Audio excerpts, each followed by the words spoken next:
ইরানের ৩টি স্থাপনায় আমেরিকার বিমান হামলার ফলে তেহরানের পারমাণবিক সক্ষমতা কমপক্ষে ২ বছর পিছিয়ে গেছে বলে দাবি করেছেন পেন্টাগনের প্রধান মুখপাত্র শন পার্নেল।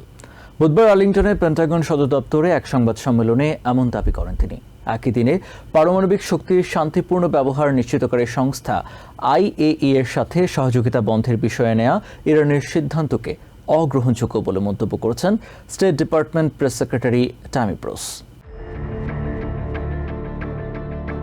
ইরানের ফোর্দো, নাতাঞ্জ এবং ইস্পাহান পারমাণবিক স্থাপনায় বোমারু বিমান ও ক্রুজ ক্ষেপণাস্ত্র দিয়ে গত ২১শে জুন হামলা চালায় ট্রাম্প প্রশাসন। আক্রমণের পর সংবাদ সম্মেলন ডেকে প্রেসিডেন্ট ডোনাল্ড ট্রাম্প দাবি করেন এই ৩টি স্থাপনা সম্পূর্ণ ধ্বংস করে দেওয়া হয়েছে। তবে গোপন গোয়েন্দা তথ্য ফাঁস হয়ে গেলে প্রশ্নবিদ্ধ হয় ওই হামলার কার্যকারিতা। এ নিয়ে জল্পনা কল্পনার অবসান ঘটানোর লক্ষ্যে পেন্টাগনের প্রধান মুখপাত্র শন পার্নেল জানান, ইরানের এই ৩টি স্থাপনাকে ধ্বংসস্তূপে পরিণত করেছে অপারেশন মিডনাইট হ্যামার।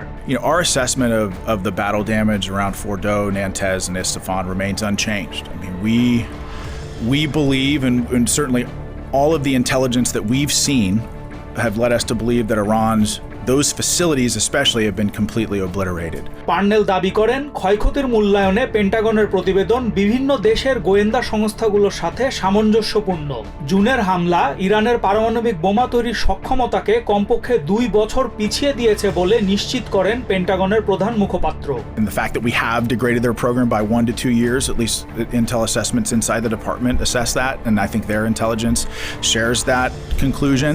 একই দিনে পারমাণবিক শক্তির শান্তিপূর্ণ ব্যবহার নিশ্চিতকারী সংস্থা ইন্টারন্যাশনাল অ্যাটমিক এনার্জি এজেন্সির সাথে সহযোগিতা বন্ধের ঘোষণা দিয়েছে ইরান। নিজের প্রতিক্রিয়া জানিয়ে এই সিদ্ধান্তকে অগ্রহণযোগ্য বললেন State Department press secretary Tammy Bruce. It is, we'll use the word unacceptable, that Iran chose to suspend cooperation with the IAEA at a time when it has a window of opportunity to reverse course and choose a path of peace and prosperity. Bruce জানান, ইরানের হাত থেকে পারমাণবিক বোমা দূরে সরিয়ে রাখতে ব্যাপক সফলতা পেয়েছে ট্রাম্প প্রশাসন। সেক্রেটারি হুঁশিয়ার করে বলেন, ইরানকে কোনোভাবেই এসব অস্ত্র তৈরি করতে দেওয়া হবে না। তাই শান্তিপূর্ণ সমাধান অর্জনের জন্য তেহরানকে সহযোগিতা করতেই হবে। Iran cannot and will not have a nuclear weapon. The President has said this repeatedly. The Secretary of State has said this repeatedly. We have repeated it from this podium. এছাড়া গাজায় ভয়াবহ ত্রাণ সংকট নিয়ে মন্তব্যে চলমান সংঘাতের সম্পূর্ণ দায় আবারও হামাসের কাঁধে চাপালেন ব্রুস। তিনি দাবি করেন, যুদ্ধক্ষেত্রে ত্রাণ পৌঁছে দেওয়াটা খুবই কঠিন একটি কাজ, তবে যথাসাধ্য চেষ্টা চালিয়ে যাচ্ছে ট্রাম্প প্রশাসন। গাজার বাসিন্দাদের জীবনে স্বাভাবিকতা ফিরিয়ে আনতে ইসরায়েলি বন্দীদের মুক্ত করার বিকল্প নেই বলেও দাবি করেন state Department press secretary. Cyrus Rahman, TVN 24 news desk.